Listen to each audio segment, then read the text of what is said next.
Fuck off.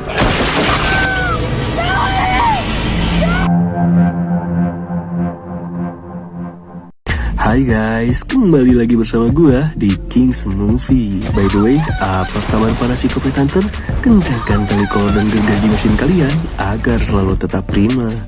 Di kesempatan yang sedang dilanda kegabutan dan hulu dungku sarung ini, maka dari itu Kings Movie hadir untuk mereview sekaligus membahas film kembalinya Psychopath Chainsaw dari Kecamatan Texas. 50 tahun berlalu sudah, psikopat bertopeng kulit wajah manusia dan doya debang pohon toge ini kembali meneror salah satu kota di negara bagian Texas. Diceritakan di awal film ini tentang sekelompok pengusaha muda yang melakukan kunjungan bisnis ke sebuah kota terpencil. Namun tanpa mereka sadari, kota tersebut merupakan tempat psikopat Chainsaw bersembunyi, di mana di tahun 1973 psikopat Chainsaw ini pernah menggujurutkan dan mencari momok mengerikan. Dan jika kalian suka dengan channel Kings Movie ini, seperti biasa, silahkan subscribe aja, biar nggak ketinggalan video menarik lainnya dari Kings Movie. Di awal cerita, film ini diawali dengan diputarnya sebuah rekaman berita tentang kekejaman psikopat Chainsaw di monitor Ojon marka Jepang Texas, di mana cuplikan film ini diambil dari Texas Chainsaw jadul. Hohoho, biarkan aja film yang jadul, hati jangan ya.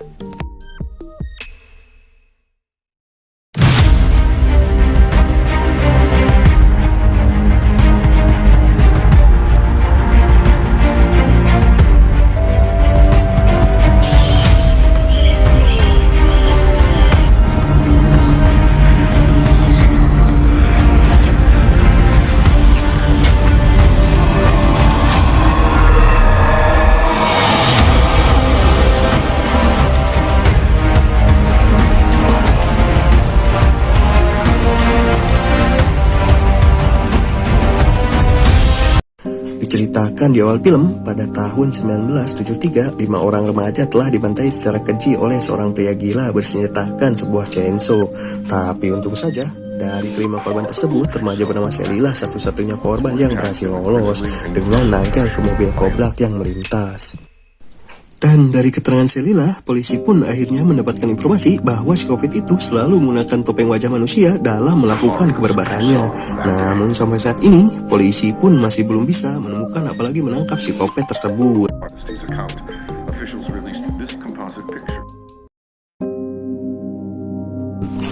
Setelah pemutaran video, seorang remaja bernama Lila begitu anteng menyaksikan video itu sedari tadi.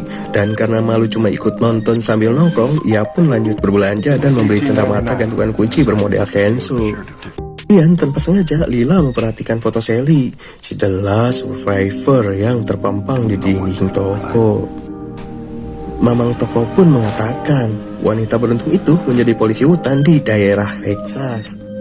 Dan sampai saat ini, Sally yang masih dendam dengan psikopat Chainsaw masih memburu psikopat yang sudah membantai teman-temannya itu selama puluhan tahun terakhir.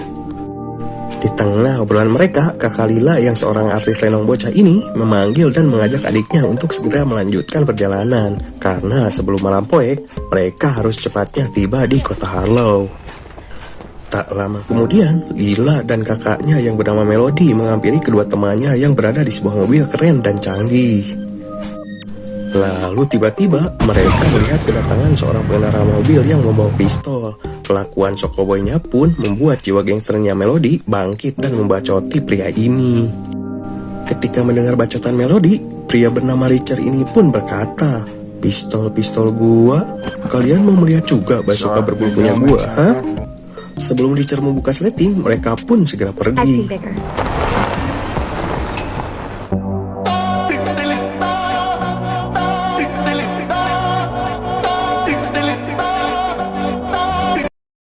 Di tengah perjalanan, Melody bersama si babang tampan pun sudah tidak sabar untuk segera tiba di kota Harlow.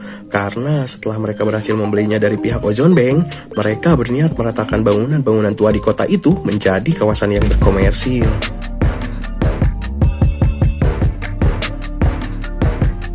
Lama kemudian, tiba-tiba si Cowboy Richard menyalip mereka dengan mobil berknalpot bobok ekstra mulak.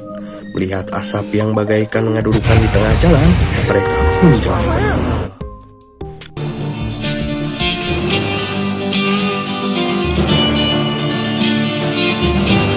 7 jam sudah melakukan perjalanan, mereka pun tiba di kota Harlow. Dan ketika sedang asik melihat-lihat keadaan, tiba-tiba mereka melihat si Bunda Richard berada di salah satu bangunan tua di kota itu. Dan ternyata si Beguna Richard adalah seorang kontraktor yang sebelumnya sudah dihubungi oleh si Babang Tampan. Lalu si Babang Tampan langsung menyuruh warga lokal itu untuk secepatnya membenahi kota ini, karena sebentar lagi akan banyak investor yang akan menyurvei tempat ini. Tak lama kemudian, Lila merasa heran dengan keberadaan bendera perang sipil usang yang masih terpasang di salah satu bangunan. Dirasa akan merusak pemandangan, si Babang Tampan dan Melody pun berniat untuk mencopotnya. Lalu mereka pun langsung masuk ke bangunan bekas panti asuhan itu. Karena sulit, si Babang Tampan pun berniat untuk menunggu si Bunda Richard saja. Lalu tiba-tiba mereka ditemui seorang emak-emak yang tinggal di bangunan ini. Terlihat mereka pun heran karena mengira semua penghuni kota ini telah diungsikan. Merasa ada tetangga baru, si emak menjamu mereka dengan minuman jus jengkol rasa gula nano-nano. Kemudian si emak menceritakan bahwa ia adalah pendiri panti asuhan yang sudah berumur puluhan tahun ini. Namun apapun yang si emak katakan, Melody tetap menyalahkan si emak karena telah tinggal di properti yang sudah disita oleh bank. Mendengar hal mengejutkan itu, si emak pun berkata, "Aku tidak ada urusan dengan pihak bank, toh aku memiliki surat akta bangunan ini." Akan tetapi, si emak yang sudah sakit-sakitan pun malah AIU saat si Babang Tampan memintanya untuk menunjukkan akta bangunan ini. Cekcok pun terjadi karena si Babang Tampan menyangka omongan si emak bullshit semuanya, hingga membuat si Babang Tampan pergi sambil memaki-maki si emak. Kemudian Melody yang iba pun meminta si emak untuk pergi dan tinggal di panti jompo saja. Tanpa diduga, keributan pun membuat seseorang keluar dari dalam kamarnya. Saat jantung si emak mulai kumat, si emak berkata, "Kembalilah ke kamarmu nak, tidak ada apa-apa, emak baik-baik saja." Setelah pria itu pergi, si emak mengatakan bahwa pria itu adalah anak asuhnya yang terakhir dan mempunyai kelainan sejak dari kecil. Tapi tak lama kemudian, si Babang Tampan yang merasa so benar datang membawa 2 dekeng polisi. Para polisi ini pun merasa kesal karena si emak masih saja tinggal di rumah ini. Saat kondisi si emak semakin memburuk, pria besar itu pun kembali datang dan berniat untuk membawa si emak ke rumah sakit, ditemani anaknya yang jumbo. Tapi karena para investornya sudah datang, pacar si Tampan yang bernama Ruthlah yang akhirnya menemani keluarga ini ke rumah sakit. Sedangkan si AA harus menggait para investor tersebut.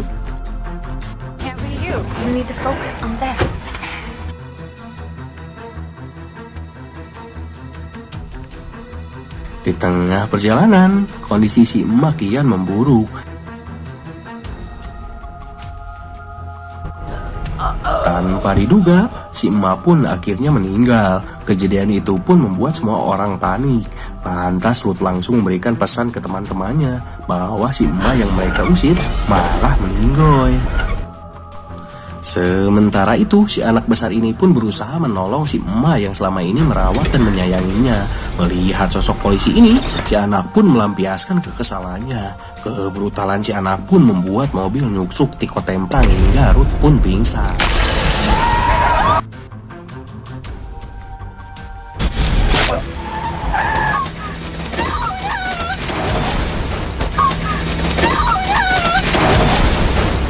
Kembali ke Melody, melihat pesan dari temannya sontak, ia pun kaget dengan nasib si emak. Ia pun merasa bersalah karena telah mengusir dan membuat penyakit si emak kambuh.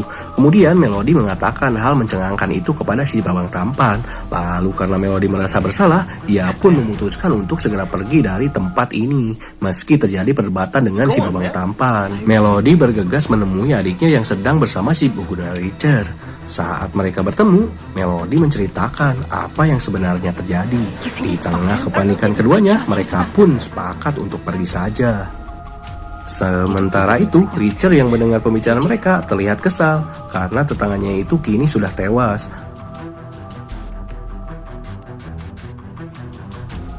Dalam keadaan yang masih lemah, Ruth pun melihat si pria besar sedang melakukan sesuatu terhadap jasad ibunya. Di tengah keadaan yang mencekam, Ruth pun berusaha meminta bantuan lewat radio polisi.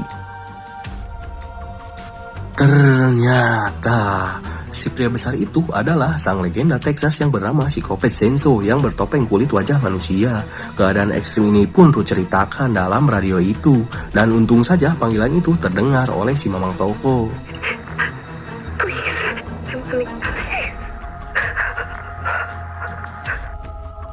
Untung saja Ruth yang berpura-pura koid berhasil membodohi psikopat itu.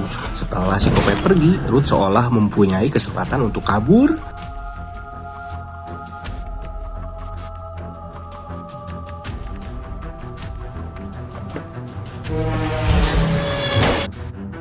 Akan tetapi perjuangan Ruth terhenti saat psikopat menyesar buja Ruth menggunakan beling, tapi si Ruth malah keenakan. Setelah membantu persalinan Ruth, psikopat itu pun kembali ke panti asuhan.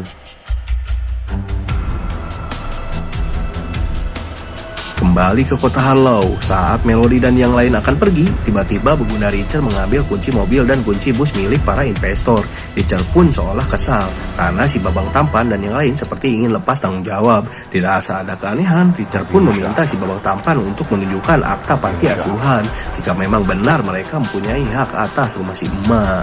Setelah Beguna Richard pergi, Melody pun kekeh memaksa Babang Tampan untuk menunjukkan akta rumah itu.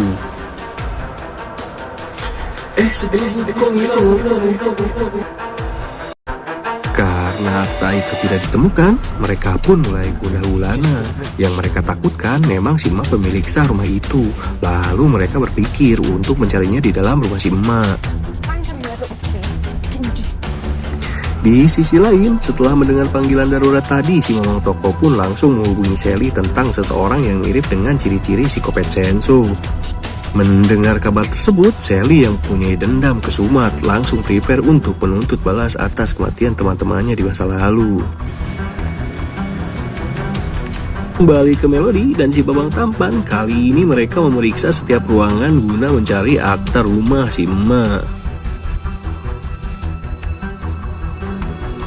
Dan benar saja, akta tersebut memang dimiliki oleh si emak. Perasaan Melody pun campur sari karena ia sudah tega mengusir almarhumah dari rumahnya sendiri. Mendengar suara golombrang, si Babang Tampan yang kepo pun langsung mengecek dapur. Melihat bayangan psikopat Tina Lantang, si Babang Tampan pun kaget dan langsung dikeprek pisau. Setelah bibir jadinya ditampar pisau, si Babang Tampan pun oleng dan ngeces darah. Lalu tiba-tiba Melody melihat kelakuan psikopat yang akan melakukan Kamehameha. Untung saja Melody keburu kabur sebelum ketahuan. Lalu ia bersembunyi di dalam lemari. Rupanya psikopat sedang bersedih dan teringat sosok si emak yang selama ini merawatnya. Bahkan psikopat itu pun bersolek dengan wajah si emak yang menempel di wajahnya. Terlihat Melody pun semakin merasa bersalah atas apa yang terjadi. Di tengah kesedihannya, psikopat merasa diejek oleh para investor yang malah berpesta pora di luar rumahnya. Dirasa psikopat sudah pergi, Melody berusaha meminta tolong kepada orang-orang yang ada di luar. Namun apa boleh buat, usahanya sia-sia saja. Dan saat psikopat kembali ke dalam kamar, Melody segera bersembunyi di kolong kasur. Melody pun heran dan bertanya-tanya melihat kelakuan psikopat yang sibuk membongkar dinding kamar. Di sisi lain, ternyata si Babang Tampan pun masih hidup dan berusaha keluar rumah.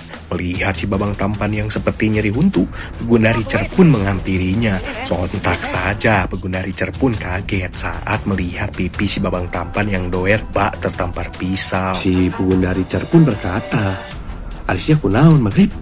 Kemudian si Babang Tampan yang tak kuat menahan nyut-nyutan di pipinya pun akhirnya meninggoy. Dirasa ada yang tak beres, Beguna Richard pun menyuruh teman si Babang Tampan untuk segera masuk ke dalam bis. Kemudian Beguna Richard langsung ngecek panti asuhan dengan basoka berbulunya. Di saat itu pula, psikopat mengambil senjata pemungkasnya yang selama ini ia sembunyikan di dalam dinding kamar. Mendengar kedatangan seseorang, psikopat Senso berniat untuk memberikannya jump scare. Di antara rasa ngilu dan ingin gagaro, Richard pun ripuh saat kakinya dilartir psikopat. Setelah terkena perkat, Beguna Richard yang sekarat pun berusaha memberikan kunci mobil kepada Melody agar segera kabur. Bagaikan kue balok yang setengah matang, kepala Richard pun lumer saat si Kopet merujaknya dengan martil.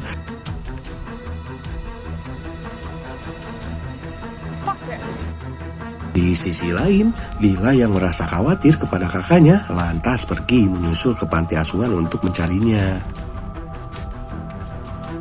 Kembali ke Melody, saat ada kesempatan, ia pun mengambil kedua kunci itu dari tangan Buguna Richard yang tepar, lalu segera pergi. Namun langkah Melody terlihat oleh sang psikopat. Setelah dihantam martil, Melody mendarat di papan yang lapuk dan terperosok. Kemudian psikopat pun mengambil senjata beraja mustinya. Sementara itu, Melody yang berada di kolong lantai yang lapuk itu berusaha mencari jalan keluar. Di tengah keberadaan psikopat Senso itu, Melody mendengar suara adiknya. Tapi tiba-tiba,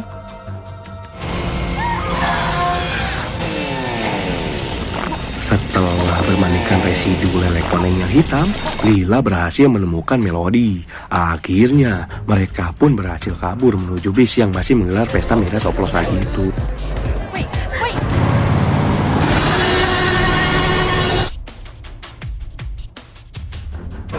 Tiba-tiba ban mobil pun kempes. Ternyata psikopat Senso berhasil merobek ban mobil itu. Kemudian Kang sopir yang tidak tahu apa-apa langsung mengecek keadaan. Betapa kagetnya Markona saat si Kang sopir kembali tanpa membawa badan.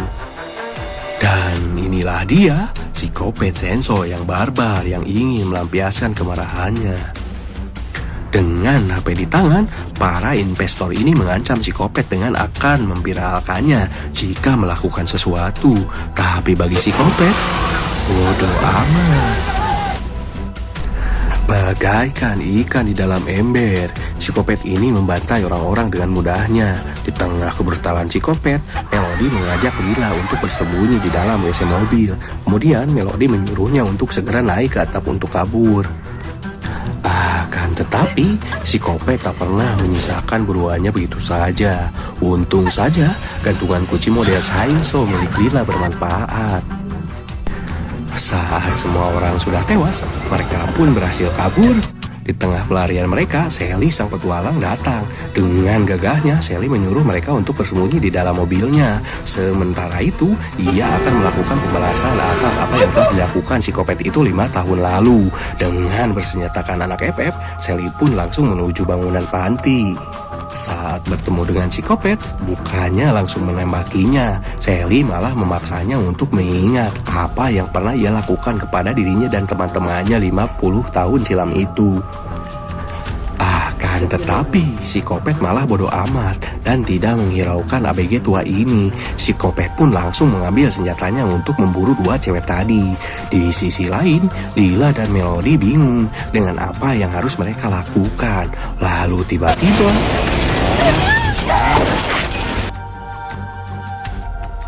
betapa girangnya Sally saat ia berhasil menembaki psikopat. Akan tetapi, tembakan tersebut bagaikan suntikan vaksin buat psikopat ini. Akhirnya, dendam Sally pun hanya menjadi angan-angan saja saat gergaji mesin melintiki perutnya. Bagaikan kresek sampah, Sally pun dibanting ke gundukan sampah organik.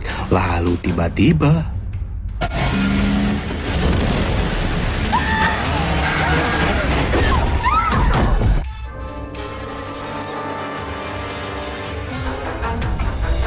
sialnya, skill nabraknya masih kaleng-kaleng dan malah membuatnya nyungsep ke garasi.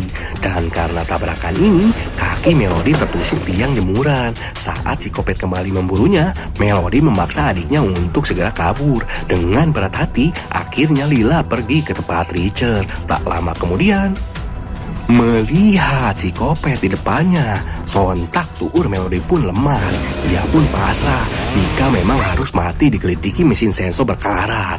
Tapi tiba-tiba, oh my god, aksi heroik Lila pun gatot karena senjata Lila tidak berpelor. Tepat pada waktunya, Sally yang menahan mules di perutnya berhasil menembaki psikopat hingga membuatnya kabur. Sementara itu, Sally yang sudah tidak kuat menahan mules yang kian bergejolak memberikan senjata FF-nya kepada Lila. Dan tak lama kemudian, Sally pun pulang ke rahmatullah.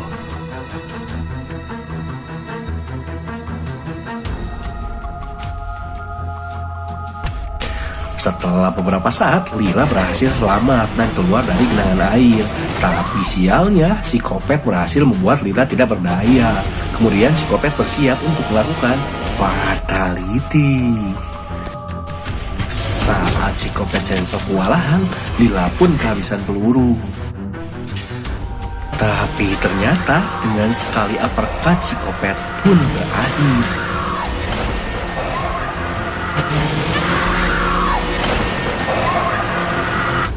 Dan seperti kebanyakan orang tahu, kematian psikopat tidak pernah dipastikan.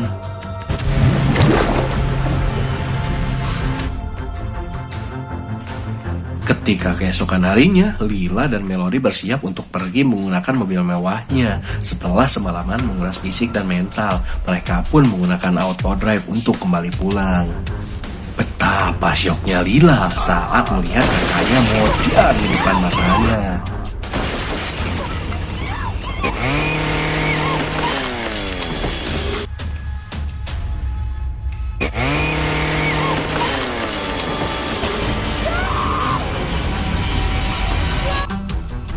Setelah itu, psikopat pun pulang kampung, kembali ke tempat tinggalnya di masa lalu.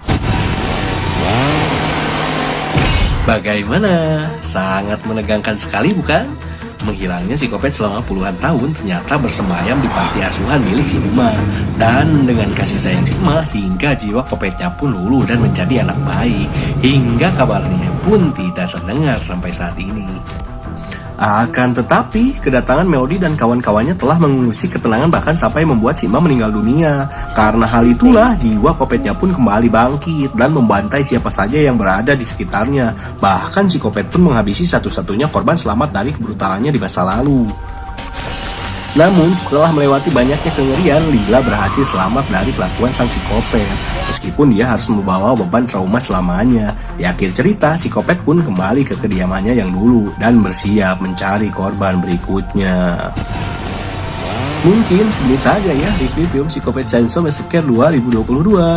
Jangan lupa like and subscribe supaya kalian tidak ketinggalan jika ada video menarik lainnya dari Kings Movie. Thanks watch for video. Bye bye.